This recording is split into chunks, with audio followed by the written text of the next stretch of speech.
이번 라운드 테이블은 섬의 기억과 감각, 돌, 신화, 유배의 교차점을 주제로 기조 발표와 세 개의 세션으로 다룬 내용을 중심으로 이야기를 확장해보는 시간입니다. 지정 질의 이후 자유로운 토론 형식으로 진행될 예정입니다. 각 연사분들께서는 편안하게 의견을 나눠주시면 감사하겠습니다. 그럼 지금부터 홍경한 평론가님께 마이크를 넘기도록 하겠습니다. 네, 안녕하세요. 네, 저는 감사합니다. 네. 네, 저는 미술 평론을 하는 사람이고요.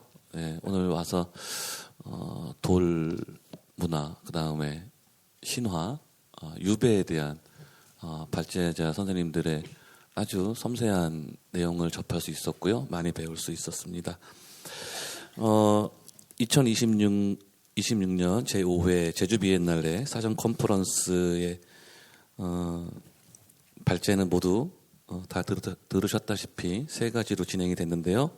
김정일 교수님의 북방 유라시아의 거석 기념물과 제주도의 돌문화, 그리고 제주 신화와 함께를 말씀해 주신 제주문학관 우리 관장님 김순희 관장님께서 말씀해 주셨고요. 마지막으로 유배, 제주의 추사에 대해서 최열 미술사학자 선생님께서 발제를 해 주셨습니다. 자, 그러면 우리 또 토론문을 또 이 질의에 맞게끔 작성을 해 주셨는데요. 첫 번째부터 하나씩 짚어가 볼게요.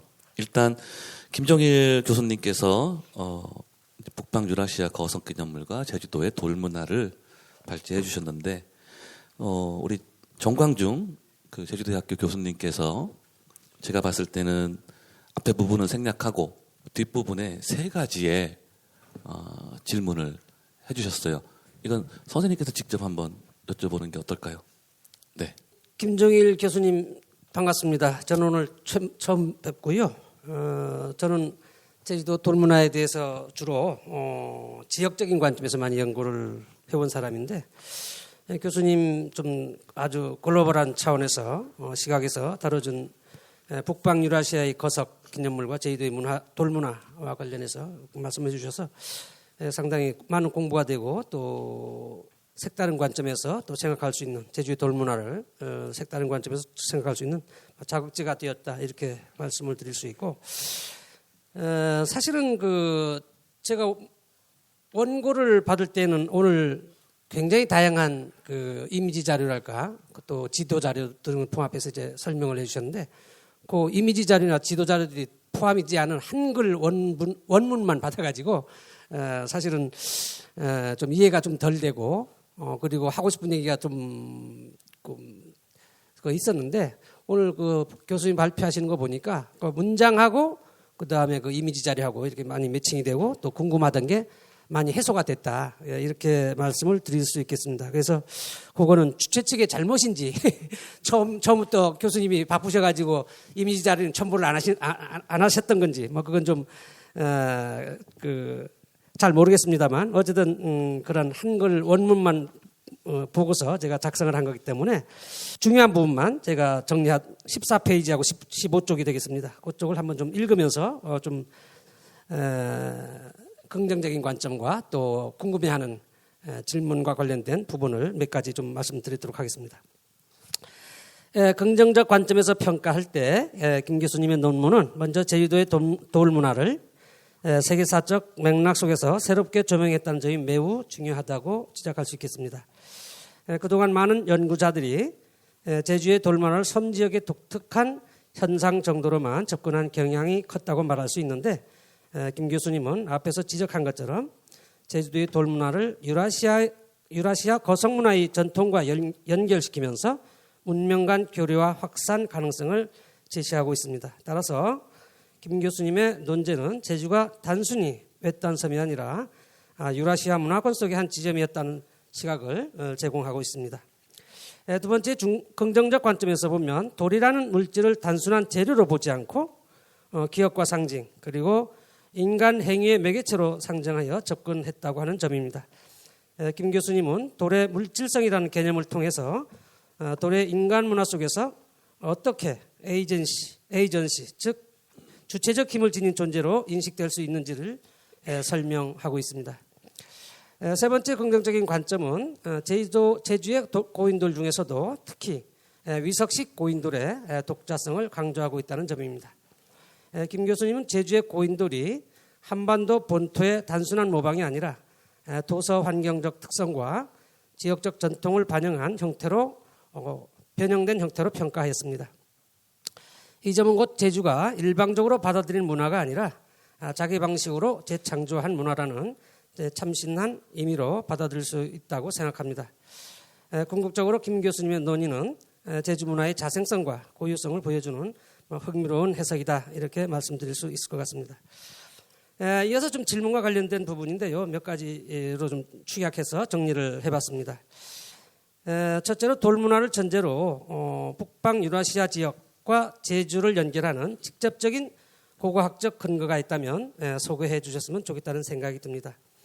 두 지역이 문화적 유사성은 매우 흥미롭지만 교류나 이동 경로에 대한 실증적인 자료가 제시되어 있지 않아서 사실상 이러한 논의가 가설 수준에 머무를 수도 있다는 생각이 들어서 이와 관련된 얘기를 좀 해주시면 고맙겠다라는 말씀을 드립니다. 두 번째는 세계사적 관점에서의 거석문화나 거석기념물의 비교 분석에는 많은 양을 할애하고 계신데 제주도의 돌문화, 특히 위석식 고인돌에 대한 분석이 다소 부족하지 않았나 하는 생각이 듭니다. 예를 들어서 제주도 내 고인돌의 형태적 또는 형식적 차이를 비롯해서 섬 지역의 생활문화적 특성, 집단 공동체의 규모와 성격 등과 같은 부분도 함께 다루어졌다면 훨씬 더 설득력을 가질 수 있지 않았을까 하는 생각을 해봅니다. 세 번째는 아까 모두에 말씀드린 것처럼 많이 해소가 됐긴 했지만 이왕 정리됐으니까 한번 좀 읊어보겠습니다.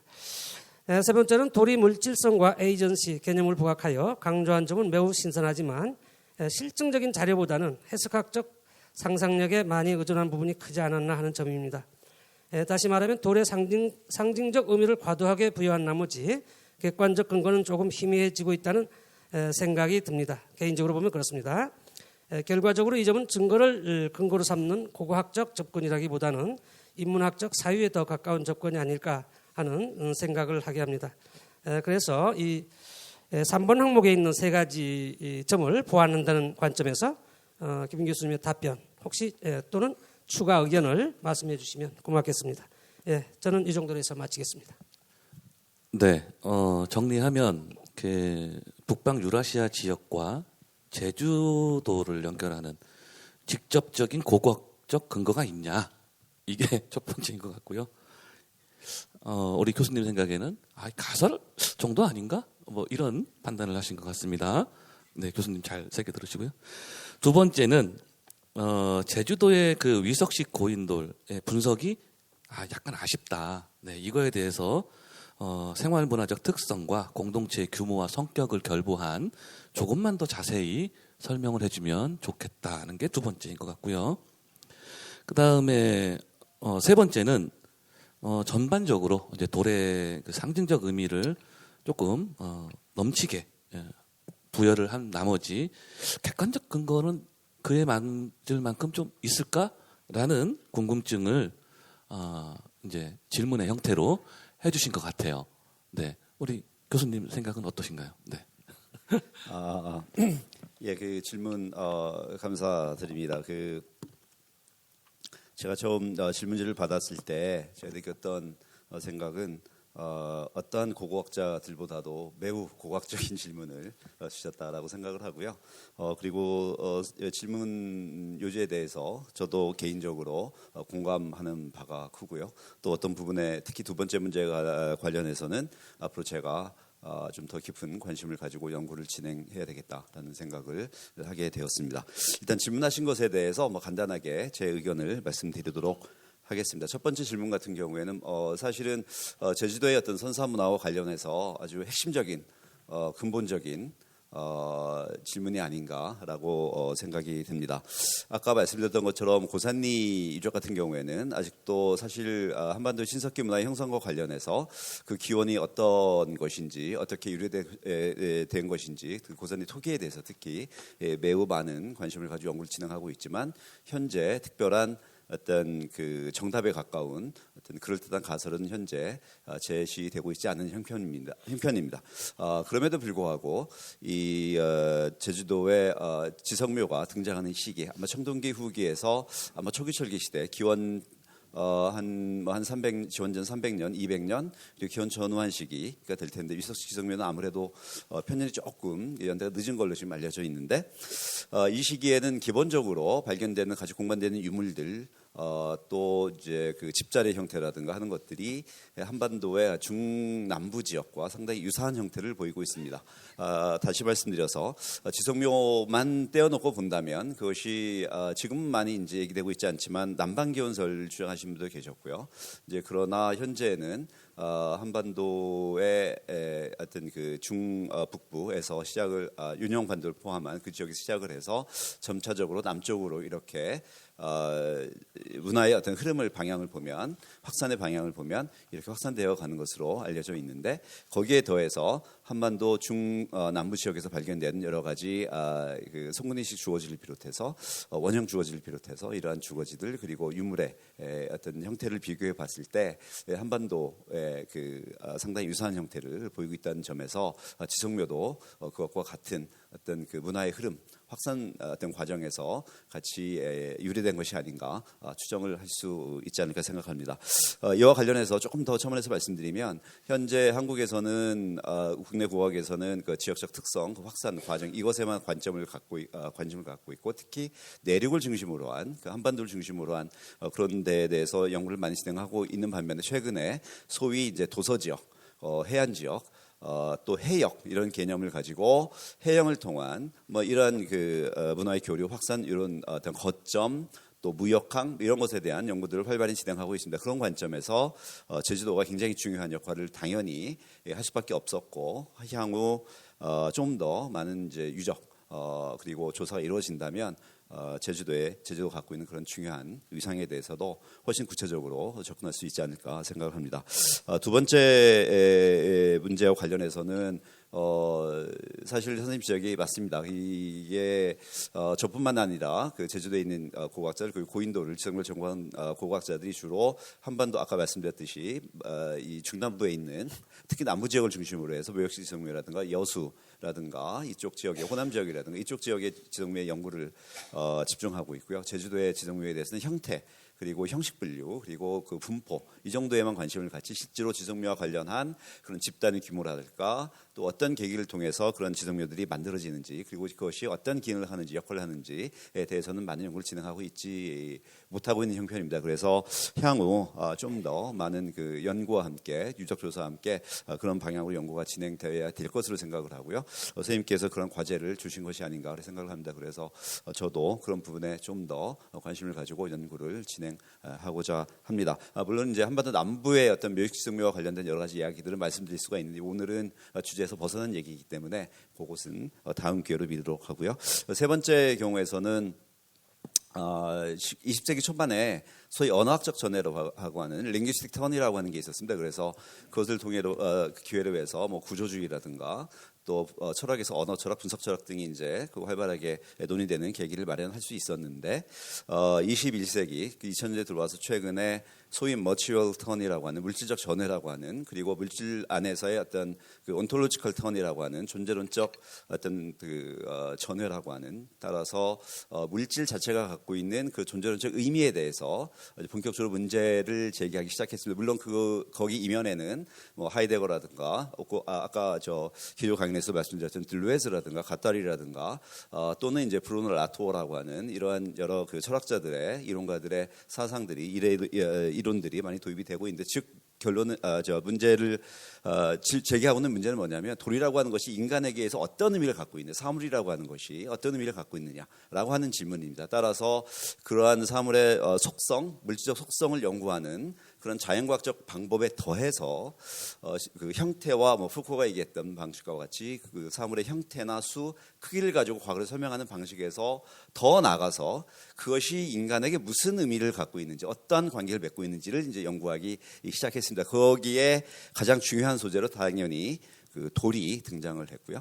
그 돌이 갖고 있는 그런 본질 돌이 갖고 있는 인간과의 관련성 속에서 그것이 어떤 위치를 차지하는지에 대한 연구를 본격적으로 2000년대에 들어와서 시작이 되었습니다. 그래서 거기에는 뭐 현상학이라든가 뭐 이러한 여러 가지 해석학이라든가 또 아까 말씀드린 ANT 액터 네트워크 theory라고 하는 그런 포스트 모더니즘이라든가 하는 여러 철학들이 도입이 되었는데 선생님께 정확하게 지적해 주신 바와 같이 상당히 이론적이고 추상적이고 뭐 해석학적인 그런 접근인 것은 분명한데 그럼에도 불구하고 돌이라고 하는 또는 사물이 갖고 있는 그러한 자연과학적 속성에 더해서 이러한 어떤 철학적인 이론적인 어떤 논의와 같이 그것이 인간과 어떠한 인간의 사회적 행위와 어떤 관련이 있는지를 연구를 시작했다라고 말씀드릴 수가 있고 따라서 그것은 돌과 관련된 인간과 돌의 관계에 있어서 여러 층에서 우리가 얘기할 수 있을 텐데 그 관계에 대해서 말씀하신 것처럼 이러한 이론적인 또는 해석학적인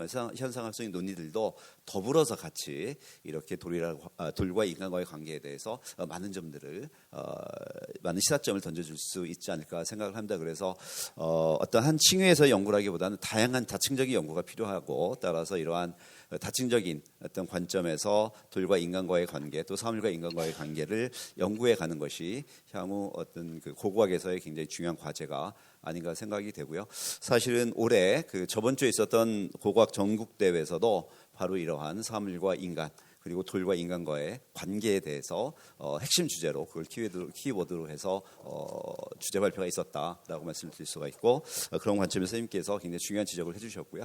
뭐 향후 이러한 여러 가지 연구와 더불어서 자연과학적 연구와 더불어서 이런 연구가 아마 진행되지 않을까 또 진행해야 되지 않을까 생각을 합니다. 질문에 충실한 대답이었는지는 잘 모르겠지만 하여튼 이 정도로 답변을 마치도록 하겠습니다. 네, 교수님 들어보시니까 답은 되셨나요? 네, 더 궁금하신 건? 많은 공부가 됐습니다. 네. 과학적인 관점의 접근 방법 이런 게 앞으로 또 다양하게 파생되어가고 있다는 부분은 고무적이라고 생각이 들고요. 제주 돌문화도 좀 그런 관점에서 연구가 됐으면 좋겠다는 생각을 해봅니다. 네, 우리 방청객 분들께서도 지금 우리 교수님들 말씀하시는 거를 메모를 해놨다가요. 잠시 후에 질문하실 거 있으시면은 꼭 잊지 마시고 챙겨서 질문해 주시기 바랍니다. 저는 교수님의 그 발제를 매우 흥미롭게 들었어요. 저는 강화도에서 살고 있거든요. 근데 강화도에도 그 고인돌이 한 150기 정도가 있어요. 네. 그런데 그게 저는 뭐 탁자식이라는 건 오늘 처음 알았고요. 아까 그림 보면서 알았습니다. 그리고 여기가 위석식이라는 것도 이게 고인돌도 그 종류도 많고 그에 따른 풍습과 전통 의식도 상당히 많았겠구나라는 생각을 했고 또 우리 김정일 교수님의 전체 발제를 제가 이렇게 요약을 해봤는데 돌의 인류학적 상징적 의미가 처음에 이제 소개가 됐고요. 그 다음에 세계를 이렇게 훑으시면서 거성 기념물의 그 전개를 보여주셨습니다. 그리고 그 중에서도 이제 퀘베클리 테페 기원전 9,000년경에 나타났다고 하는 그런 사례는 매우 흥미롭고요. 농경 이전 수립 사회에서도 신전 기능의 거석 기념물 이런 건 정말 재미있는 사례였다고 보입니다. 우리야 뭐 스톤헨지는 너무 잘 아니까. 그 다음에는 북방 유라시아의 거성 문화를 뭐 카자흐스탄, 몽골 이제 소개하시면서 뭐 쿠르간이라고 하는 무덤인가요, 선생님? 네, 이 무덤, 뭐 발발, 굉장히 그 재밌는 표현인 발발. 이런 것들도 마치 굉장히 해학적으로 생긴 그 돌 인물상이었어요. 우리나라의 그 불교 시대에 만들었던 그런 이분들이 그 사자죠. 죽은 분들인 거죠. 네. 그런 것들이 있었고요. 그 다음에 한반도의 고인돌 문화를 이제 약 3만에서 7만? 몇만 정도? 15만이라 그랬나요? 그전에? 최대 한 10만 개에서 적게 보는 분들은 한 5만 5천. 상당히 많네요. 네. 근데 세계 최대의 밀집 지역이라는 것도 이게 보통 청동기 시대 대부분. 네. 제가 잘 들었군요. 그 다음에 형식은 뭐 탁자식, 기반식, 위석식 여러 개가 있었고 특히 제주도의 위석식 고인돌은 구조상 북방 유라시아 전통과 연결되고 독자적인 변형 양식을 갖추고 있고 더 깊이 연구가 되고 있다.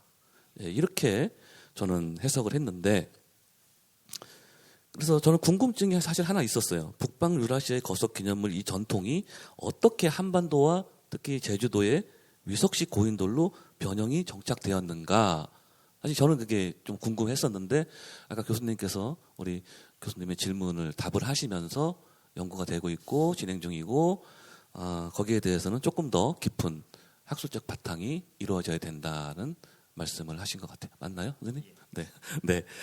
자, 여기까지는 우리 아주 흥미로운 거석기념물과 제주도의 돌문화에 대해서 언급을 했고요. 자, 그럼 이제 두 번째 순서로 넘어가 보겠습니다. 두 번째는 우리 김순희 관장님께서 제주 신화를 아주 재미있게 말씀을 해주셨는데, 자, 이 제주 신화, 네, 우리 지정 질의를 해주실, 네, 강소전 선생님께서는 어떻게 보셨는지, 네, 짧게 질문 중심으로 말씀을 해주시면은 우리 김순희 관장님께서 답변해 주시는 걸로 하겠습니다. 네, 강 선생님. 네. 강소전입니다. 제주대학교에서 굿과 신화를 공부하고 있는데요. 제주도 구세에서는 신화를 본풀이라는 단어로 쓰거든요. 그런데 여기는 이제 내용 통일하기 위해서 그냥 제가 신화라는 단어도 쓰고, 근데 막상 토론문에는 본풀이를 잔뜩 써놨네요. 근데 본풀이라는 단어도 기억을 해줬으면 좋겠습니다. 선생님이 저에게 보내주신 발표문이 제주 신화에 대해서 이제 전체적인 양상을 쉽게 설명하는 내용이었어요. 그래서 제가 토론자로서 뭐 개별 내용에 대해서 뭐 구체적으로 막 뭐라고 할 내용이 없습니다. 그래서 그 발표한 내용 자체에 대해서 뭔가를 이렇게 따지기보다는 이 기회에 비엔날레 성격도 있고 하니까 이제 김수현 선생님과 함께 고민해 볼 만한 내용을 몇 가지로 좀 정리해 봤어요. 제가 1년이면 수차례 대학원생을 포함한 이런 공부한 사람은 뭐 말할 것도 없고요. 예술 하시는 분들이 저한테 전화가 옵니다. 물어서 이렇게 돌고 와서 제가 또 거절하기도 그렇고 해서 만나서 충분히 이야기를 해줍니다. 음악이나 이런 쪽도 있지만 음악 무용 쪽도 있는데 주로 미술 하시는 분들이 많아요. 뭐 국내도 그렇고 외국에서도 막 옵니다. 근데 이제 주로 조형 미술 쪽에 좀 분들이 많은데 저렇게 하면서 예전에 이게 산학 협력으로 하는 콘텐츠 작업, 이렇게 넓게 보면 다 콘텐츠 작업이기 때문에 그런 면에서 질문을 제가 좀 만들어 봤습니다. 첫 번째는 신화, 본풀이 문화자원에 대한 인식입니다. 이 본풀이는 이야기가 참 다양합니다. 근데 많은 경우 콘텐츠화, 여기서 콘텐츠는 되게 넓은 개념입니다. 뭐 예술도 들어가고, 뭐 산학 협력, 뭐 웹툰, 뭐 시나리오 이런 거 다 들어가는 개념입니다. 뭐 공공 뭐 프로그램 같은 거 다 들어가는 개념입니다. 그런데 많은 사람들이 본풀이에서 재미있는 이야기만 취하려고 합니다.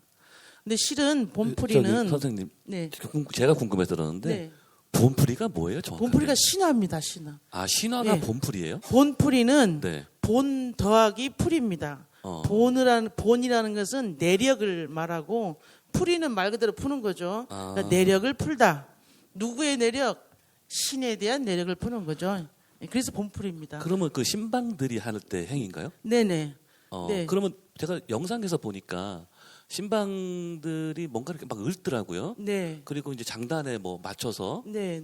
이제 뭐라고 이제 하는 신방들이 네. 말하는 거를 이제 무가라고 하는데 이 무가는 보통 한 4가지 정도로 나눌 수 있는데 뭐 다 말할 필요는 없고 그 중에 본풀이를 서사무가라고 합니다. 서사 이야기가 있는 무가, 네. 서사무가. 네네네. 네네. 그래서 우리나라의 대부분 신화는 다 서사무가입니다. 여러분들이 알고 계시는 그 고주몽 이런 거 있잖아요. 단군에 대한 이야기 이런 거는 건국에 대한 신화죠. 그래서 이제 교과서 같은 데 실려 있는 거 저 옛날에는 의뢰에서 그것도 읊어졌을 겁니다. 하여튼 그래서 본풀이가 단순히 재밌는 이야기의 소재로서 원천으로서 인식해서 그것만을 취한다는 것은 저는 조금 적절하지 않다, 부당하다고 생각합니다.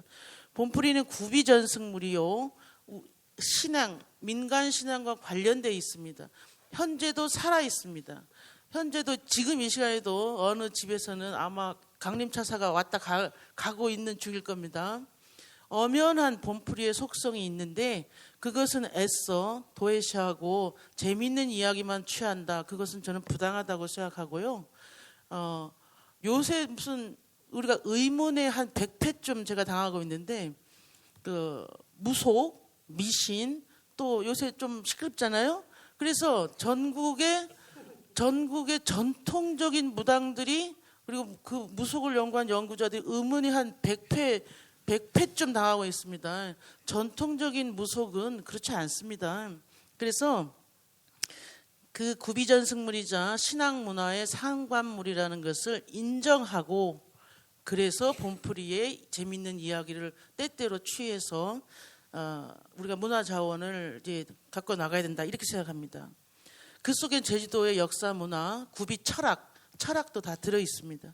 두 번째는 뭐냐면 본풀이의 원형성과 변형성인데요.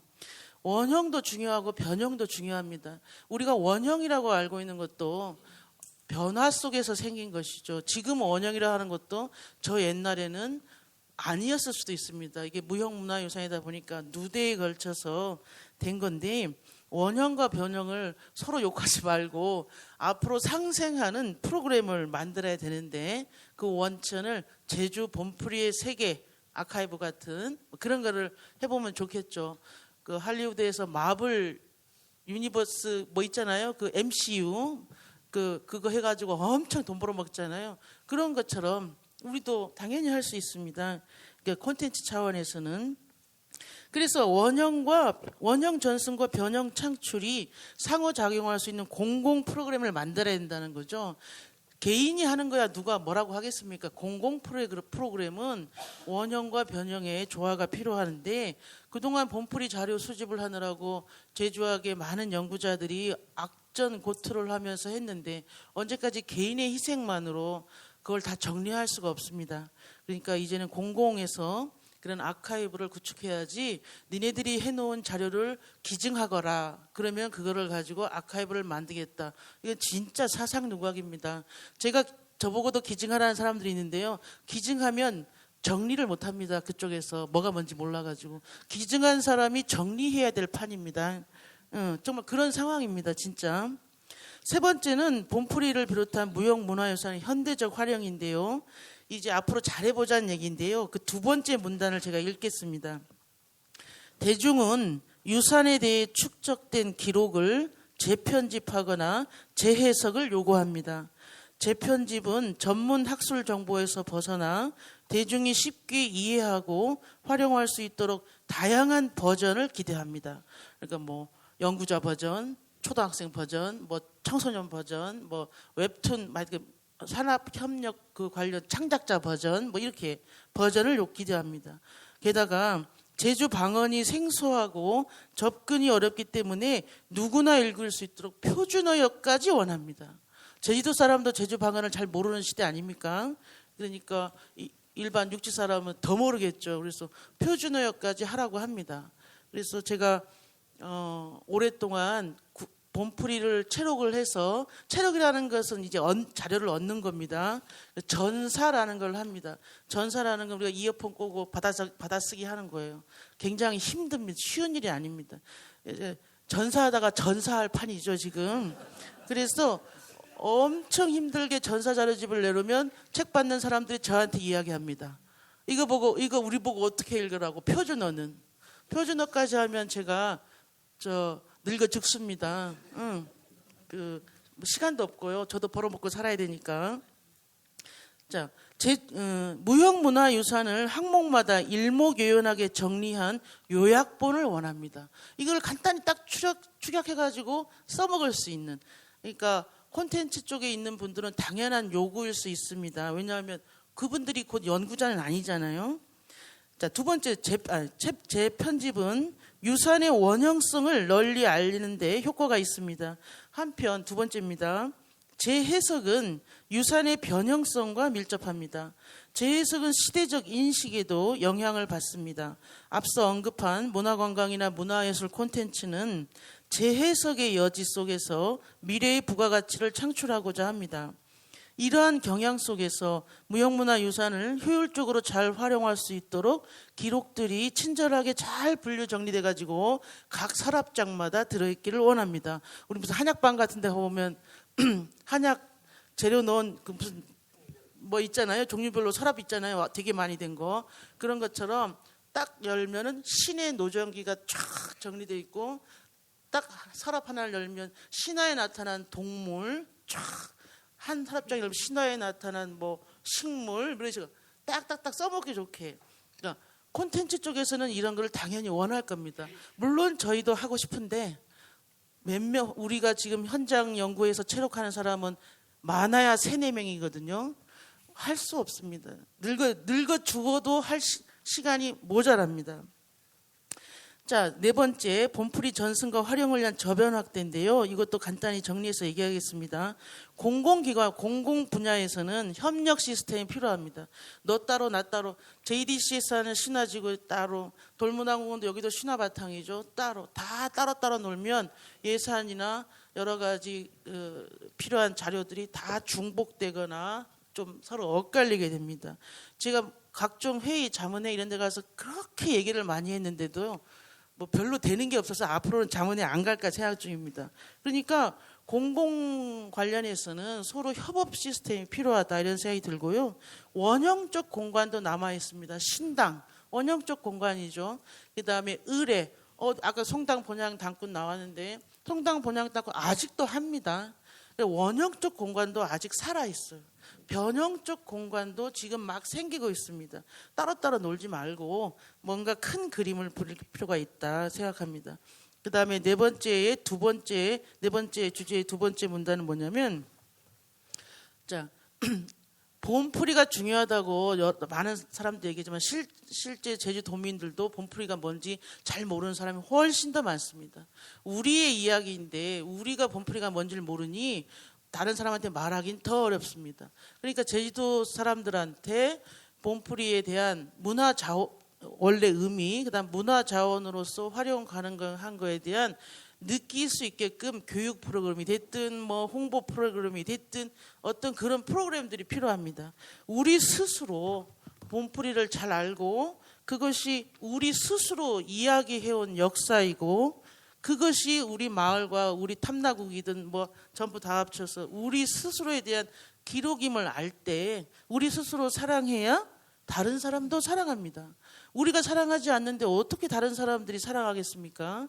근데 봄풀이해서 단순히 자원으로 재밌는 이야기 가공해가지고 무슨 옛날에 할리우드 영화 하나가 현대자동차 100만 대보다 더 벌었다 이런 식의 관점으로 접근하면 우리 자체도 낯설어지고 그게 생명력이 오래 가지 않는다 그렇게 생각을 합니다. 이런 질문은 곧 저만 할 수 있는 건 아니고요. 김수인 선생님께서 오랫동안 제주신화에 대해서 잘 아시기 때문에 이런 기회에 한번 좀 고민을 해보면 어떨까 생각해서 질문 비슷한 뭐 이런 식으로 해서 드렸습니다. 네, 이상입니다. 네, 잘 들었습니다. 정리해 보면요, 제주의 대표적 문화자로서 봄풀이를 특히 미술하시는 분들 이야기만 취하지 말고 서서만 갖지 말고 봄풀이의 의미와 본질에 대해서도 관심을 가져달라. 그 참 모습을 봐야 된다. 이거였고요. 첫째는. 그다음에 두 번째는 봄풀이의 그 진면목을 알리기 위해서는 원형성과 변형성의 상호 조화 작용도 필요하다. 그래서 관련해서 제주 봄풀이 세계 아카이브를 꾸준히 구축할 필요가 있다. 그리고 공공 프로그램을 만들어야 된다라는 뭐랄까요 제도에 대한 하나의 요구라고도 볼 수 있는 것이었고요. 세 번째는 그 봄풀이를 비롯한 이런 무형 문화유산을 활용해야 한다면 그 원형성과 변형성이 조화와 상생할 수 있도록 그 방안을 찾아야 된다. 네, 무형 문화유산을 효율적으로 활용할 수 있도록 잘 그 약방의 그 한약방의 그 서랍처럼 분류 정리되어 있기를 기원한다. 이제 이런 당부의 말씀까지 얹으셨고요. 마지막은 공공 분야에서 이 본풀이 관련 공간과 행사들이 협력 시스템이 장기적으로 필요하다. 왜냐하면 뭐 예산도 그렇고 자료도 중복되고 이렇게 하면 연구 시간도 좀 절약이 되고 그렇지 않겠느냐. 그리고 문화유산을 보존하고 도민사회의 인식 확산을 위한 여러 방법들도 필요하다. 생각보다 이렇게 많이 알지는 못할 거다. 그래서 교육이든 홍보든 이런 문화 콘텐츠를 연관 사업을 육성해서 적극적으로 이 정보에 대해서 알려줄 수 있는 그런 시간도 마련되어야 된다. 이거였습니다. 맞죠, 선생님? 네. 네. 그리고 김순희 선생님이 이제 답변을 해주셔야 되는데, 뭐 이건 질문이라기보단 좀 이렇게 범위가 전범위적인 그 제도와 정책에 관한 문제까지도 언급이 되어 있고요.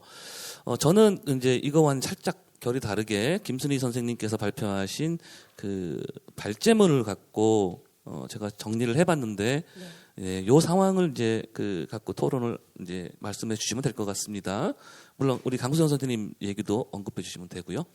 첫째는 제주의 어떤 그런 신화적 세계관을 처음에 언급을 해주셨어요. 섬이라는 어떤 그런 고립성, 그다음에 독자적인 신화 체계를 보존할 수 있었고, 그다음에 12본풀이를 신화의 원형으로서 언급을 해주셨어요. 그리고 제주의 큰 곳, 뭐 14일 이상 지속된다고 했나요? 네, 이런 제주의 큰 곳에서 전승이 됐다. 그 다음에 뭐 천지왕 곰풀이를 집중적으로 언급을 해주셨어요. 네, 소별왕, 네, 소별왕 형제 중에 소별왕이 이승을 맡아가지고 저는 들으면서 그래서 이렇게 혼란한 세상이 됐구나.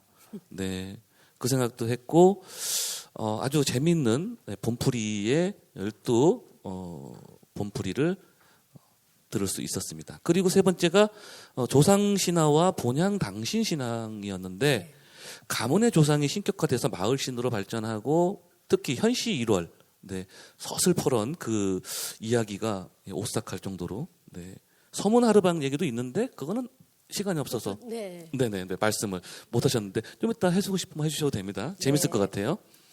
그 다음에 가정신과 신당 문화를 이제 언급을 해주셨습니다. 집안 우리 곳곳에도 신이 존재한다. 문전신, 네, 집안 전체를 수호하는데, 근데 왜 셋째 아들이에요, 선생님? 아니, 막내가 가장 현명. 그러니까 제주 신화에서는 네. 큰 아들이 똑똑한 게 아니라 네. 막내 아들이 뭐라고 그럴까요? 사람을 보는 안목, 그러니까 네. 태어나면서부터 악을 보는 눈을 가지고 태어나요. 막내가? 네, 막내가. 난 장남인데, 아니 네. 제주 신화에서는 제주에서는요? 막내 딸, 막내 아들에게 힘을 실어줍니다. 그래요? 예, 왜냐하면 네. 옛날에는 보통 아버지가 40살쯤 돼서 돌아가시잖아요. 그때 예전에는 아이는 많이. 6, 7살이에요. 막내는. 네. 큰 아들들은 다 분가해서 네네네. 나갔는데 그래서 막내에게 이렇게 너는 이제 그 신화에서 이렇게 야무지고 당차고 이러니까 똘똘한. 너도 네. 거기다가 이렇게 빙의하게. 그렇군요. 네. 근데 아버지의 위치가 조금 슬퍼요. 대문이나 지키고 있어. 정당 하르방이라면서요.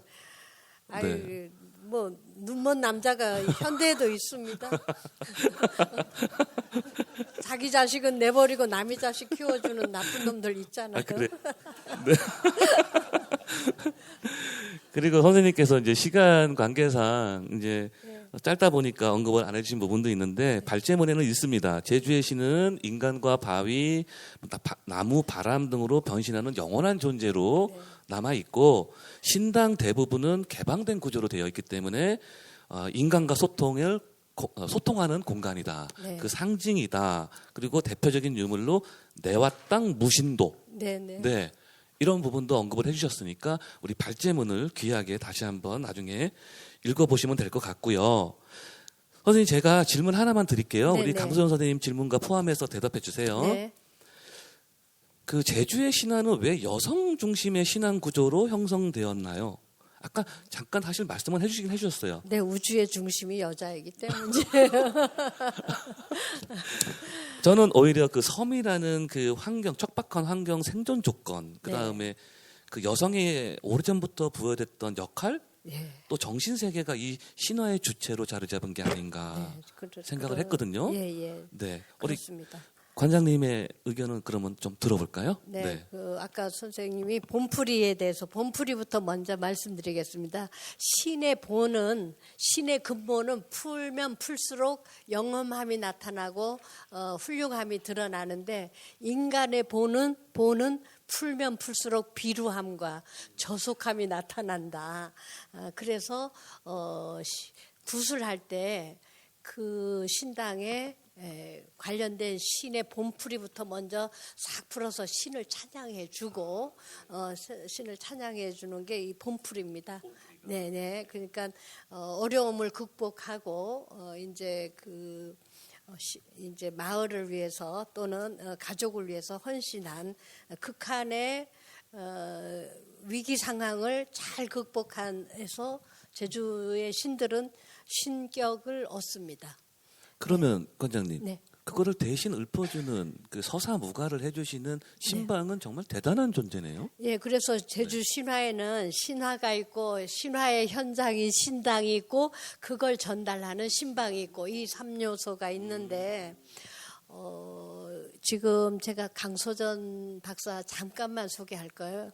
강소전 박사는 신방의 가장 중요한 신물인 명도 칼이라고 칼 2개가 있습니다. 이걸로 신의 뜻을 점치기도 하고 하는 그거에 대해서 박사 논문을 써서 그 명도 그러니까 신방이 어떤 때 어떤 상징으로 그러니까 칼날이 좌쪽으로 다 쏠렸을 때 우쪽으로 쏠렸을 때 마주보게 됐을 때 이걸 해석하는 그 신방의 이런 것을 이제 강소전 박사가 아주 자세하게 써서 여러분이 기회 있으면 그거 꼭 찾아보기를 바라고요. 그래서 저는 제주 신화는 신의 옷을 입은 인간의 이야기다. 인간의 여러 가지 그 행동 양상, 태어난 환경 이런 것들을 통해서 신화라는 이야기로 얘기하지만 결국 이런 다양한 인간들을 어떻게 인생에서 우리가 만났을 때 내가 혹시 부모님에게서 쫓겨났을 때 또는 남편이 갑자기 돌아가셨을 때 어떻게 극복해 나갈 것이냐 이런 이야기들이 12본풀이에는 다 들어있다고 생각하시면 됩니다. 그래서 그 신방도 모든 걸 다 할 수 있는 게 아니라 귀향풀이만 전문으로 잘하는 사람이 있고 이제 살풀이만 잘하는 신방이 있고 신방도 저마다 그 전문 직종이 다릅니다. 예, 그렇게 하고 또 하나는 가장 어려운 게 제주어로 이 전승되어 오기 때문에 제주도 전체가 제주어 한 가지냐면 한 4군데로 제주어가 다릅니다. 그렇기 때문에 저도 서귀포 신방말은 잘 못 알아들어요. 제주에서 나고 자랐지만 그리고 저 한경 쪽 또는 저 성산포 쪽 말이 다 조금씩 다르거든요. 그래서 이 제주어로 아까 표준 저는 물론 제주어가 제주 신화 총서 최소한 한 20권짜리 제주 신화 총서가 나와야 된다고 생각하고요. 그거를 원문과 표준어로 번역된 것이 나와서 그 많은 분들이 이해할 수 있고 가까이 접근할 수 있어야 된다고 생각합니다. 또 하나는 아까 그 선생님 강소전 선생님 말한 것 중에 우리가 보통 신당에 아직도 제주도는 보통 자연 마을이 약 100개 있습니다. 100여 곳이 자연 마을이 있다고 하면 본향당이 100개 있는 겁니다. 그리고 지금은 그렇지 않지만 해녀들 있는 마을은 용왕당이 있습니다. 그러니까 본향당이 있죠. 해녀들 있기 때문에 용왕당이 있죠. 바닷가에 소, 말 기르는 사람들 목축당이 있죠.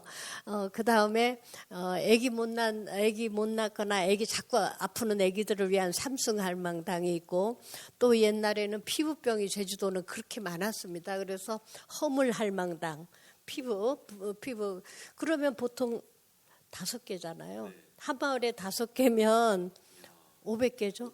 네. 그래서 제주도에서 뭐 당오백, 절로백 해서 터무니없는 말이 아니고, 그 신들도 다 자기 직종마다 전문 분야가 있다고 생각하시면 되겠고요. 저는 오늘 이걸 기회로 해서 제가 그 제주도에 무슨 기회가 있을 때 제주 신화 총서를 제안할 거고요. 또 하나는 또 여기 계신 분들이 봄풀이 연구회라든가 우리 거를 우리가 모른다는 게 이게 정말 부끄러운 일입니다. 그래서 봄풀이 연구라든가 강림차사 연구회라든가 신화 중에 아주 관심 있는 그런 신을 연구하는 모임이라든가 이렇게 해서 그 사람의 행동, 그 신의 행동이 무엇을 의미하고 무엇을 상징이 했던 건지 알게 됐으면 좋겠습니다. 그리고 그 제주도 또 하나는 그 제주 12봄풀이에는 제주인들의 세계관이랄까 뭐 이런 것, 우주관, 창조성 이런 것들이 다 들어 있습니다. 사실 그 신화가 사실인가 아닌가는 중요하지 않습니다. 우리 그 제주도에서 이 척박한 환경에서 그 살아내려면 어떤 이야기들이 필요하고 어떤 신들이 필요했는지 그것이 제주 신화를 만들어냈다고 생각하거든요. 그래서 그 제주 신화에서는 갑자기 하늘에 뭐 하느님 딸로 태어나서 신이 된 것이 아니라 고생을 죽게 하고 또는 가정에서 집에서 쫓겨나고 남편 고생하고 이렇게 하면서 겨우 이제 신격을 획득하기 때문에 제주도 사람들이 그 신이 나의 고통도 이해할 거라고 생각하는 기본적인 믿음이 있는 거예요. 완전히 부잣집에 태어나서 고생 하나 없이 자란 신은 우리를 이해하기엔 너무나 모자란 거죠. 그래서 그 제주 신화에는 저 서천 서역구까지 남편을 살리기 위해서 생명꽃을 찾으러 가는 그런 이야기라든가 이런 것들이 많이 나와 있죠. 예. 그래서 저는 그 봄풀이의 원형성, 변형성 이런 거는 요즘 여러분 신과 함께라는 영화 굉장히 재미있게 봤었잖아요. 그것도 제주 신화를 기본으로 만든 영화라고 저는 생각하는데요. 예, 그 원형의 정신, 의미와 상징을 갖추지 않으면서 현대에 맞는 어떤 변형, 그러니까 뭐 아파트에서도 얼마든지 신화는 일어날 수 있다고 저는 생각합니다. 그래서 여러분들이 창조적인 어떤 그 소설도 좋고 뭐 희곡도 좋고 오페라도 좋고 이런 걸로 제주 신화가 계속 많이 발전해 나갈 걸로 저는 생각하고요. 오늘 그 우리 강소전 박사가 너무 그냥 무섭게 들이대지 않아서 이 정도에서 답을 끝내도록 하겠습니다. 네, 아유 이게 김순희 선생님에 대한 토론문이 아니라 선생님 발표에 대한 토론문이라고 처음부터 이렇게 또 정정을 해주시고 시작을 하시고 이렇게 겸손한 모습으로 이제 접근을 해주셨고 또 우리 김순희 선생님 관장님께서는 강수전 선생님의 그 신방에 대한 전문성에 대한 부분까지도 굉장히 또 칭찬에 맞이해 앉는 두 분이 굉장히 친하신가 봐요, 선생님. 네.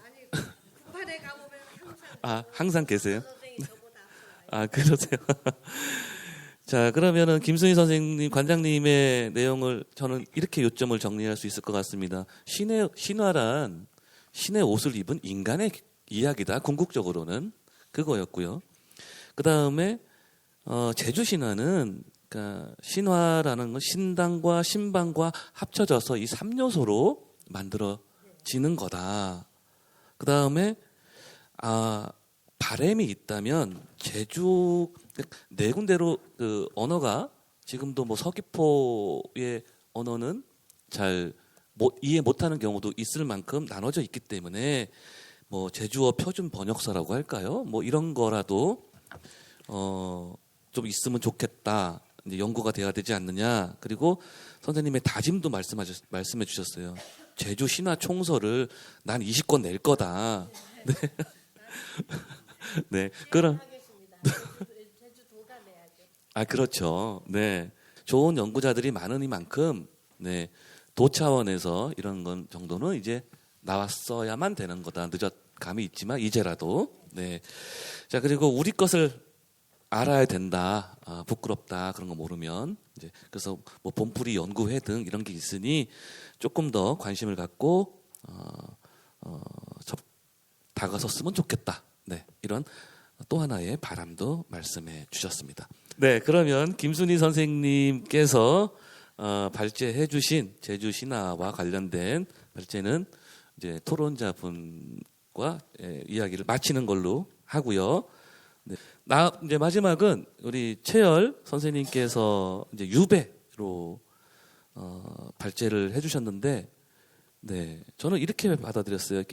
그 정조, 순조, 헌정으로 이어지는 이 조선의 그 왕들, 그 다음에 그 중에서 1840년 김원근의 탄핵으로 김정희가 제주로 유배가 되고, 그 다음에 친한 우의정이었던 조인영의 상소로 간신히 살아나서 약 그 9년간 제주 유배 생활을 했다. 이제 발제문에 나오는 내용이죠. 그리고 이제 선생님께서 강조해 주신 게 뭐냐면 제주에서 탄생한 예술적 성취였어요. 그러니까 소위 자가풍이라고 하셨는데 표현을 추사체, 제주 시절을 거치면서 독자적인 서체가 완성이 됐다. 이게 추사체가 처음 언급이 됐고요. 두 번째는 이제 마지막에 거의 한참 동안 보게 된 그림이죠. 세안도. 네. 제가 알기로 세안도는 유백에게 시선으로 그린 제주 풍경인데 이상적과의 우정을 담은 작업으로 알고 있어요. 그 다음에 남맹첩, 남맹첩도 말씀해 주셨습니다. 그 환갑 정도 됐을 때 만들어진 김정희가 환갑 정도 됐을 때 만들어진 걸로 저는 알고 있는데 정확하진 않아요. 네, 좀 이따 선생님께서 말씀해 주시겠죠. 15복짜리 난초 그림 이제 이렇게 생각이 되는데요. 구체적으로 들어보는 걸로 하고요. 그 다음에 선생님께서 이렇게 길게 설명하시면서 해주시면서 약간 건질만한 문장이었습니다. 저는 그거를 지금 제주가 낳은 하나의 예술론이라고 봤는데 도문상수론, 도문상수론, 그러니까 도학뿐만이 아니라 문장서화도 중요하다. 이제 이 부분도 언급을 해주셨고요. 글과 책의 향기와 기운이 있어야 된다. 문자 향서 권기론. 네, 이거 또 말씀 중에 내비치셨습니다. 그 다음에 음양의 조화로운 필법이 필요하다. 음양 생필론. 그리고 기계와 고절. 네, 이 부분도 계속 이어지는 말씀 중에 툭툭 이렇게 우리가 이해할 수 있을 정도는 단어로 제시를 해주셨어요. 자, 그러면 이 발제에 대해서 우리 선생님께서는 어떤 질문을 하시는지 우리 질문자 선생님의 질문 양진건 교수님 질문 부탁드리겠습니다. 예. 네. 저는 그 두 가지 질문을 좀 드리고 싶은데요.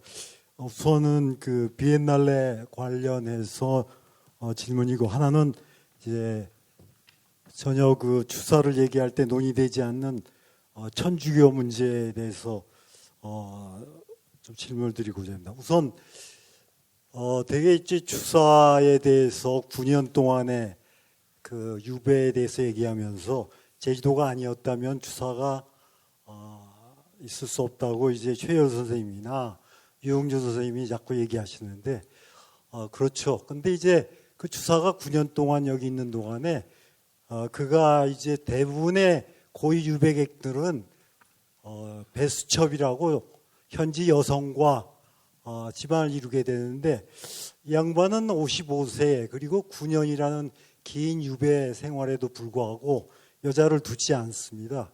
그런데 대신에 누구보다도 제주도 제자들이 아주 많았습니다.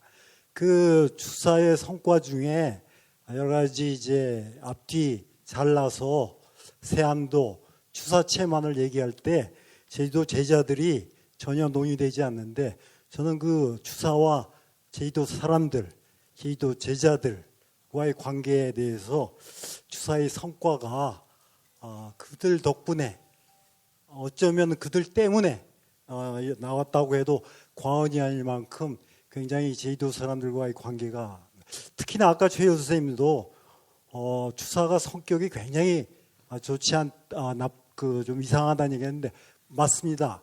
그럼에도 불구하고 제주도 제자들하고 굉장히 독특한 관계를 맺고 있어서 특히 개인적으로 거론한다면 박해백이라는 제주도 제자는 지금 우리가 보물로 남아있는 완당인보라는 추사의 180과의 인보를 찍은 책인데, 제가 알기로는 거의 대부분 감히 얘기하건데 박해백의 작품이라고 얘기하고 싶습니다. 그건 추사가 용인해서 그렇고요. 그럴 만큼 하고, 특히 또 추사가 아꼈던 소치란 제자가 추사 유배하는 동안에 제주도에 제가 알기로는 한 6번 정도 넘어온 걸로 아는데, 그리고 넘어와서 제주도 사람들 그리고 제주도 제자들하고 많은 관계를 맺고 있는데, 그 당시가 제주도의 출입 금지령이 해제되면서 제주도 분들도 이 호남 쪽으로 많이 왔다 갔다 합니다. 그러면서 이제 제가 알기로 이 부분은 이제 최여 선생님도 혹시 알고 계신지 모르겠지만은, 해방 전후에 소위 제주도 부호들에게는, 부호들 집안에 이 추사, 더 나아가서는 소치의 작품들이 많이 있었던 얘기를 많이 듣습니다. 그래서 6.25 이전만 하더라도 그런 작품들이 많이 있었다는 거여서, 특히 이제 광주나 호남 쪽과 그리고 이렇게 제주도가 이렇게 교류 관계 때문에 이 추사 화단에 이 작품들이 많이 나면 이것들이 제주 화단에도 적지 않은 영향을 미쳤을 거라고 저는 미로 짐작하는데, 여기에 대해서 이제 혹시 미술사학자이시기 때문에 최여 선생님이 알고 계신 게 계신가 해서 말씀드리면서, 앞뒤를 잘라서 추사의 그 성과를 얘기할 때 저는 그 추사의 성과 못지않게 제주도 사람들과의 관계, 제주도의 제자들과의 관계, 지금 저 대정에 가시면은 추사 적거지가 그 초가집이 뒤에 복원되어 있는데, 그게 강기석이라는 제주도 제자의 집입니다. 그 강기석과 추사의 관계, 그리고 강기석 막내 동생과의 관계라든가 이런 것들은 추사의 여러 가지 성과를 이루어내는데 아주 혁혁한 이 지원 역할을 합니다. 강기석이라는 사람이 없었으면은 추사의 9년이 있을 수 없다고 해도 과언이 아니죠. 그렇습니다. 그래서 그런 부분에 대해서 제가 강조를 하고요. 그 다음 하나는 이제 추사와 천주교의 관계입니다. 요거는 천주교 쪽에서도 얘기를 잘 이렇게 거론하지 않는 건데, 아시겠지만은 아까 조인영이든가 이런 추사의 그 친구들 중에 김유군이라고 안동김 씨의 아주 실세였던 친구가 있는데 그가 이제 실어증에 걸렸을 적에 기해박해로 죽은 유진길이라는 당대 천주교 최고 지도자를 소개해줬고 유진길 그 덕분에 김유군이 세례를 받고 당시가 이제 천주교가 굉장히 이제 용인이 됐었죠. 그러다가 이제 김유군이 이제 실어증으로 물러서면서 드디어 천주교 박해가 시작되고 기해 박해가 터지는데 이때 이제 깊숙이 김정희가 관여했다는 얘기가 전해집니다. 아닌 게 아니라 1845년 4월 7일 김대건이 아직 사제가 아니고 부지일 때 서울에 왔을 적에 자기 스승인 리부아 신부에게 보낸 편지 가운데 12번째 편지에 아주 중요한 구절이 나옵니다. 예비 신자인 이품 대신 김정희 판서는 아직 귀향에서 풀려나질 못하였습니다. 이 아주 중요한 구절이 있는데 김대건은 여기서 김정희를 예비 신자라고 단정을 합니다. 예비 신자라고 단정을 하는데 그래서 이런 부분이 그리고 1840년에 추사가 유배를 오고 이후에 이제 아시겠지만은 김대건이 용수리에 표착을 했을 때 저는 혹시 이 양반들이 1845년에 지근거리였기 때문에 만나지는 않았는가 감히 이런 얘기를 생각을 합니다.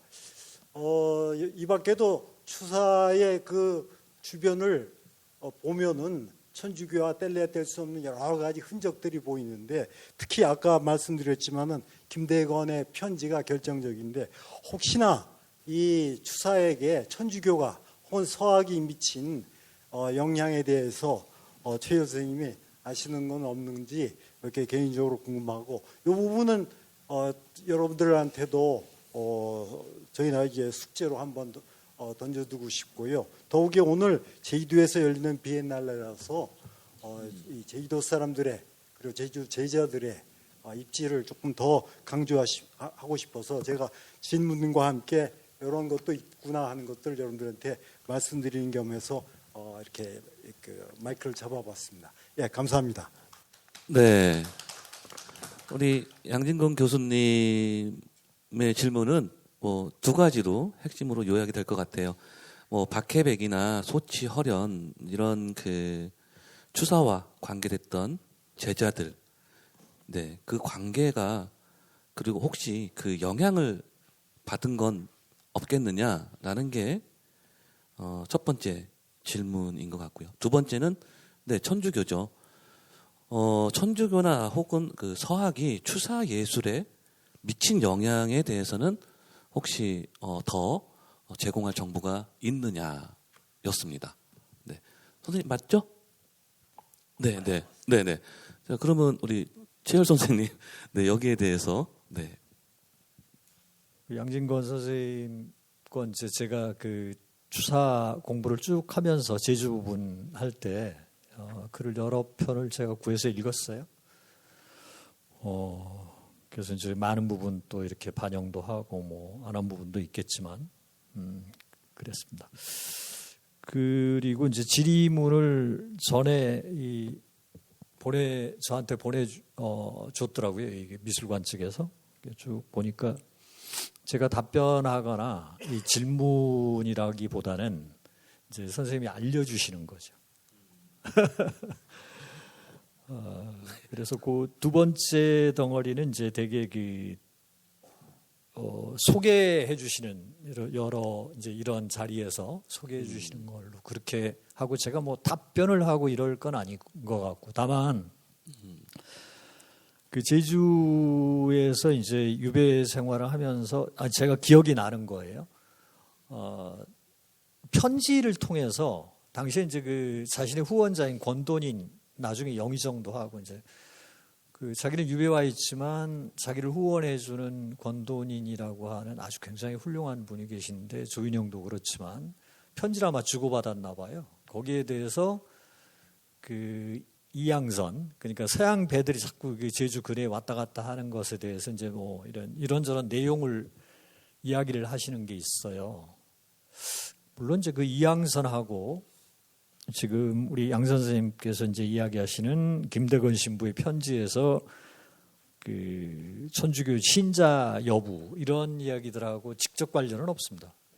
그러나 이제 간접적으로는 당연히 천주교가 서양 거니까 그렇다고 해서 그 천주교에 대한 이해가 이제 우리 조선 선비들 사이에 무식했느냐, 그렇지 않고 거의 대부분 다 이미 18세기에 아주 일반화된 지식이었고요. 그래서 그런 걸 보면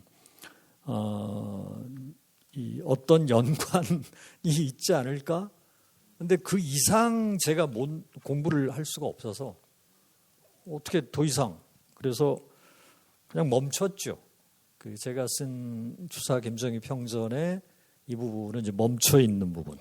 그래서 우리 양 선생님께서 이제 그 편지를 인용을 하셔서 예비 신자인 이품 대신 김정희 판서도 아니고 이품도 아니고 아까도 말씀드렸지만 그 신부는 이제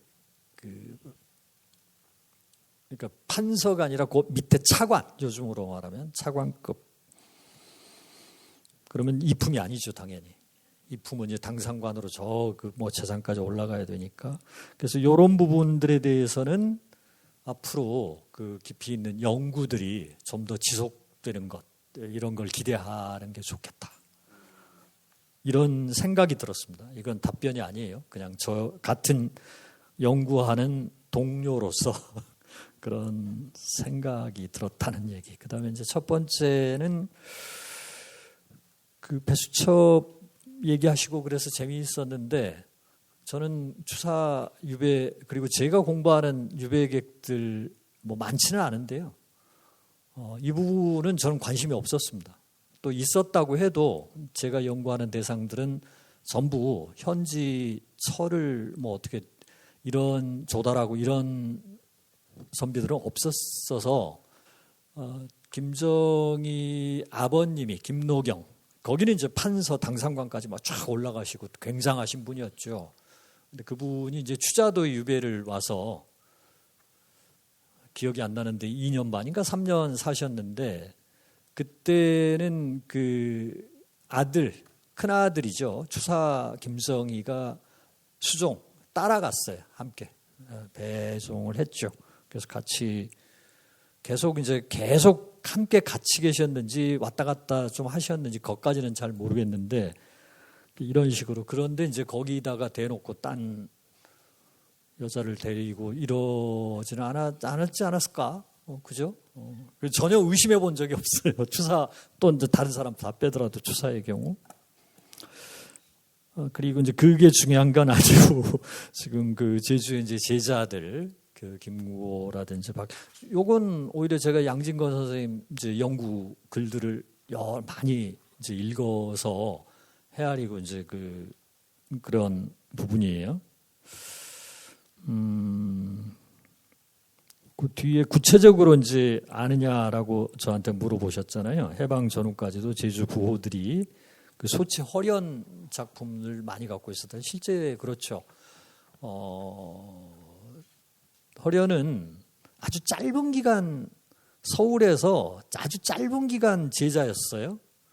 그러다가 그 인연이 깊어서 그 제주에 유배를 와 있는데도 죽음을 무릅쓰고 왜냐하면 그때 제주 해협을 그 민간인 배들을 타고 건넌다는 건 뭐라고 그러죠? 98% 죽음을 바다에다가 내놓고 이제 다니는 거예요. 되게 그래서 군선을 타요. 근데 군선을 타려면은 국가의 뭐라고 그러죠? 신분 증명 같은 게 있어야 돼서 군인이 돼야 돼요. 군선을 타면 위험이 거의 없습니다. 제주해요. 그러니까 이 서울에 이제 그 권돈인이가 그 후원자였으니까 그래서 그 금위대장 지금으로 말하면은 이제 금위대장은 뭐 수도방위 사령관 뭐 금위대장 신관호 뭐 말하자면 보증 이런 것들이 있고 뭐 등등등등 이런 과정을 통해서 아마 군선을 타고 왔다 갔다 했나 봐요. 또 살아남아야 되니까 어마어마하게 그림을 많이 그려서 뿌리고 다녀요. 그러니까 전라도 경상도까지 이 사람의 그림들이 굉장히 많이 이제 소장자들이 많다는 거예요. 그러니까 당연히 제주도에 뭐 아까 이제 6번 오셨다 왔다 가셨다 했는데 제가 이제 조사한 바로는 3번인데 한 번 오면 6개월 정도 있다 또 가고 이러니까 뭐 이런 말할 수 없이 그리고 이제 관 이렇게 나중에는 그 관 이렇게 명령에 따라 그래서 이제 관하에서 출퇴근하고 대정 왔다 갔다 하고서 스승님 뵙고 또 가고 뭐 갖다 드리고 또 뭐 그 제주도 사람 당연히 이러지 않았을까. 그러나 제 공부의 핵심 부분이 아니어서 이 부분도 앞으로 제주 쪽에서 연구가 많이 돼야 되겠다. 그러면 참 좋겠다. 그 제가 관심을 갖고 김석익 선생이라든지 위대한 분이잖아요. 제주. 그래서 그 아드님 유조 아드님들이 그 아버님 유품을 제주 국립제주박물관에 어마어마하게 기증을 하셨죠. 저도 이분 작품을 정말 힘들게 구해서 국립현대미술관에 기증했습니다. 뭐 현중화 선생이라든지 서경보 그 글 쓰시는 분 너무 많고 그런데 이제 이 부분에서 아까 양 선생님께서 그 지적해 주신 박혜백 완당인보 아주 완당인보 그 나중에 이제 그걸 갖고 가서 그 소장자가 위창 선생한테 감수를 받고 서문도 받고 이제 책으로 만들고 뭐 이렇게 해서 이제 뿌리고 그 완당의 정각의 이제 기본서가 됐죠. 그러니까 저는 이런 부분들은 다 이제 너무 좋은데 그 추사는 전각을 파가지고 자기가 찍고 이런 자기가 파서 자기가 찍는 사람이 아니라 이론적으로 지도를 하는 거죠. 그러니까 이게 박혜백 선생하고의 관계 어떻게 되죠? 그러니까 양 선생도 이 박혜백 선생을 이제 추사 제자라고 하셨고 그래서 그 관계는 모르겠습니다. 그 주고받는 관계인지 일방적으로 받는 관계인지 이 부분도 연구 과제인 것 같아요. 그러니까 제주의 추사를 딱 떼서 오늘 와서 얘기를 해라라고 김 관장님이 저한테 과업 지시를 해서 그걸 이제 제가 받았으니까 그게 지시가 되는 거예요. 안 받았으면 지시가 안 되지만. 그래서 이 부분은 이제 요렇게 제 추사 김정희 평전 그 부분의 연구한 게 안에서 지금 제가 하고 있는 거거든요. 이런저런 말들을. 그래서 그 다음 단계로 양 선생님이 저러한 문제의식들을 갖고 이제 얘기들을 풀어가려면 그 향후 새로운 연구자들이 연구들을 해 나감으로써 이런 부분들을 이제 채워나갈 수 있지 않을까 희망 생각합니다. 네. 그러니까 결국은 1번 질문이든 2번 질문이든 뭐 그 조금 더 그 우리가 부족한 부분이 어딘가에는 분명히 있는 것 같고요. 네. 명료하지 않은 색깔이 분명하지 않은 부분도 있어 보이고 저 개인적인 견해로는 약간의 그 사실적인 측면에서의 오차도 있어 보여요. 연구자마다 약간의 그런 시각적 차이가 있는 것 같은데 그 최열 선생님 말씀처럼 그런 부분들은 이걸 지금 당장 여기서 무언가를 정답을 유추시킬 수 있는 게 아니기 때문에 말씀처럼 조금 더 깊이 있는 누군가가 특히 후학들이 이 문제에 대한 그 의미와 중요성을 갖고 더 읽어 나갔으면 하는 바람을 이제 길게 설명해 주시면서 덧붙이신 것 같아요. 네. 근데 선생님 저는 개인적으로 이것도 궁금했어요. 시간이 많이 지났지만 이건 꼭 물어보려고 했습니다. 그 추사는 왜 난초 그리기를 미인 그리기라고 했을까요?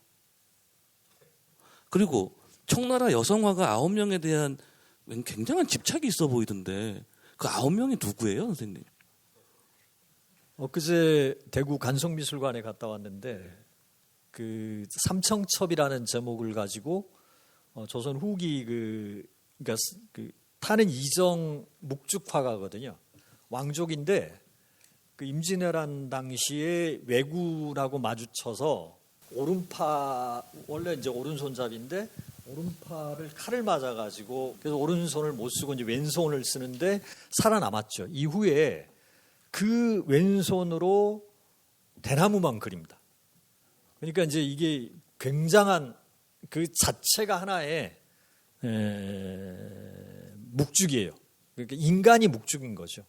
근데 그분이 남긴 묵죽도 화첩을 제목을 삼청첩 세 가지 맑은 그 생생합니다. 그 난초를 짧게 이야기했는데 난초는 매난 국죽 난초는 본시 미인향 아름다운 사람 그러니까 예쁜 여성 뭐 이런 말이 아니라 인간 중에 가장 아름다운 사람 예쁜 사람이죠.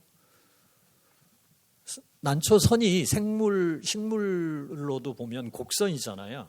그러니까 여성의 가장 이상화된 선이 이 곡선이라고 본다면 이제 그런 부분하고도 연결이 되죠. 그래서 미인향이고 그 난맹첩의 난초는 아까도 얘기했지만 그 아름다운 사람의 의인화라고 한다면 난초를 아름다운 사람이 가장 어떻게 아름다울 수 있는가를 정말 다양한 유형으로 보여줘요. 환상적입니다. 너무너무 환상적이고 어떻게 설명을 못하겠는데 시간도 없고 하니 이 사이에 책 선전 추사 김정희 평전 제가 쓴 거 거기에 보면 그 화제를 계속 많이 그 그림 있고 글씨 있고 이게 막 뒤죽박죽인데 글씨에 보면 그 청나라 여성 9명인데 여성 9명이에요. 그리고 다 기생들이고 그림을 그렇게 다 잘 그리는 사람들. 그래서 그 이야기를 같이 섞어놨어요. 그래서 이제 처음에는 이 난맹첩을 제주도에 살면서 서울에 명훈이라는 기생한테 줬다고 그렇게 알려졌었어요. 근데 박철상이라는 이제 아주 훌륭한 연구자가 그게 아니고 이제 그 장황 표구하는 전속 자기 전담 표구사한테 고마우니까 제주도에서 계속 그려서 이제 보내주니까 표구를 계속해서 줄 거 아니에요. 고마우니까 난맹첩을 만들어서 또 서울 그 선물로 줬다는 거예요. 유명훈이라는 장황사한테. 근데 거기 보면 전부 여자 이야기입니다. 네, 사실 그 이런 주제 하나만으로도 뭐 한두 시간 정도 들을 수 있는 정보의 지식인 것 같아요. 네, 네 결론은 그거네요. 결국은 아름다운 사람의 의인화로서의 난초였고, 그 다음에 글과 그림에 아주 능했던 기생, 청나라 시대의 난맹첩의 기생을 얘기하셨고, 그 다음에 이제 기생들의 초상화. 정확하게는 기생들의 초상화. 정말 그 글과 그림에 빼어난 사람들이었던 것 같아요. 그리고 추사평전 선생님께서 저술하신 거기에 잘 나와 있으니까 저도 아직 못 봤는데 이번 기회에 한번 봐야겠다는 생각을 했습니다. 네, 지금까지 긴 시간 라운드 테이블 진행이 됐는데 보다 구체적으로 발제해서 다 하지 못한 또는 토론에서 짚어내지 못한 부분들까지도 자유롭게 내용이 오간 것 같고요. 또 우리 방청객 선생님들 또 질문도 많이 해주셔서 또 완성도가 있을 수 있었고요. 자, 이제 진짜 마지막으로 각자 10초 동안만 이제 마무리 발언 한 번씩만 부탁드리겠습니다. 네.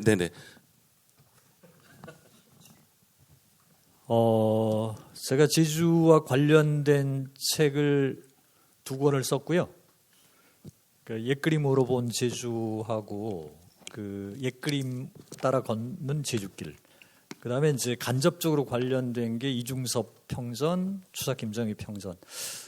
제가 글을 쓸 때 예를 들어서 울산 이야기를 쓴다, 대구 이야기를 쓴다. 제 태도는 저도 시골 촌놈 마이너리티 출신이고요. 그러니까 언제나 제 출신이 깡촌 출신이고 지방 삼류대학 출신이어서 항상 그 지역의 관점에서 모든 걸 태도를 그렇게 정하고 글을 씁니다. 제가 양 선생님이 발견하시지 못했는지 몰라도 최선을 다해서 쓰되 제가 자료가 없어서 못 쓰는 거라고 그렇게 이해를 해주시면 감사하겠습니다. 네. 네. 자, 그러면 우리 관장님. 네. 저는 그 제주 신화를 많은 분들이 더 많이 이해하고 사실 그 신화 그리는 화가들은 많은데 이거다 쉽게 그린 분은 못 봤어요 아직까지. 네. 여기 고민하시기 미술인들 바랍니다. 많으시죠? 네, 고민하시기 우리 바랍니다. 고민해야겠네요. 네.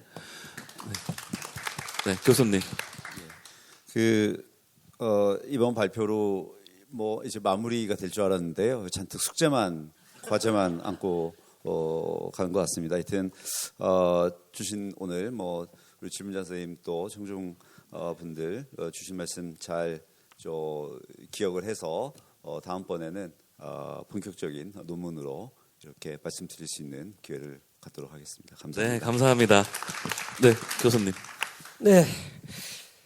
우리 제주도가 이제 세계 자연유산이 하나 있지 않습니까? 하나 있는데 이제 앞으로 세계 유산 중에서 자연유산은 이제 취했고 문화유산을 이제 하나 만들어야 되는데 아마 제가 이제 65세니까 아마 앞으로 15년에서 20년 이내에 하나 되지 않을까. 가장 강력한 후보는 여기 오늘 돌문화공원이지만 제주의 돌문화일 것이다. 그렇게 확신을 갖고 있고 그걸 성취시키기 위해서 성공시켜 나가기 위해서 저도 이제 그 연구를 부족하나마 연구를 계속하고 있습니다. 예. 네, 선생님. 네. 네, 많은 문화예술을 하는 많은 분들이 문화예술하고 이제 산학협력으로 그 무슨 그 시나리오나 웹툰이나 뭐 이런 거 다 포함해서 많은 분들이 제주 신화를 사랑해 주셔서 저도 고맙게 생각하고요. 근데 그 신화의 단순한 이야기를 넘어서 그 안에 있는 역사 문화, 뭐 민속, 뭐 이런 철학, 구비 철학 이런 거에 관심을 가져줬으면 더 좋겠다는 생각이 들고 지금 현재 살아있는 신화인데 이게 나중에는 우리 후손들을 먹여 살리는 콘텐츠가 될 것이다. 그러기 위해서는 우리가 그거를 잘 인식하고 아껴야 우리 후손들이 그걸로 먹고 살 수 있다 이렇게 생각을 합니다. 고맙습니다. 네. 네, 감사합니다. 자, 우리 마지막으로 네, 교수님. 네. 예, 우리가 제주 유배하게 되면 추사만 자꾸 얘기를 하는데 사실은 제주 유배인이 한 1000여 명이 됩니다. 1000여 명이 되고 남녀노소 빈부귀천할 거는 많은 유배인들이 있는데 유배 문화와 제주 문화는 뗄래야 뗄 수 없는 관계를 갖고 있고요. 사실 추사도 여기 와서 현지 여성과 경주 김씨를 만들었으면 참 더 좋았을지 모르겠습니다만은 그래서 이제 성씨를 다채롭게 하는데 많은 유배인들이 기여했고 그래서 이 추사만이 아니고 다른 유배인들도 또 여러분들과 함께 논의될 수 있는 또 다른 장이 마련될 수 있었으면 좋겠습니다. 예, 감사합니다. 네, 감사합니다. 네, 사실 이런 학술 포럼 컨퍼런스는 자칫하면 좀 딱딱하기가 쉬워요. 그래서 좀 부드럽게 진행하려고 좀 중간에 제가 많이 껴들고 그렇게 했는데요. 또 호응을 또 잘 해주셔가지고 무사히 잘 마칠 수 있었던 것 같고요. 사실 저도 아는 게 좀 많아요. 근데 여기서는 이렇게 좀 그렇잖아요. 그래서 티를 안 낸 거예요, 사실은. 네. 네. 선생님 너무 감사드리고요. 너무 고생 많으셨습니다. 그리고, 네. 이제 이종호 관장님이 30초 내로 이제 마무리로 끝내는 걸로 하겠습니다. 네. 늦은 시간까지, 끝까지 같이 컨퍼런스를 참여해 주셔서 굉장히 감사드립니다. 그리고 이게 사전 컨퍼런스이긴 한데, 이게 다음 비엔날레 주제에 아주 굉장한 밀접한 관계가 있습니다. 더불어서 내년 본전시가 될 때 좀 더 확장된 개념 안에서 국제 컨퍼런스도 개최할 예정이니까 많은 관심 부탁드리고요. 제주 비엔날레도 많은 관심 부탁드립니다. 예, 감사합니다. 네. 제5회 제주 비엔날레 성공적 개최를 바라고요. 본 컨퍼런스가 그 성공적 개최에 일조하는 유의미한 시간이 되었기를 바랍니다. 모두 감사합니다. 고맙습니다.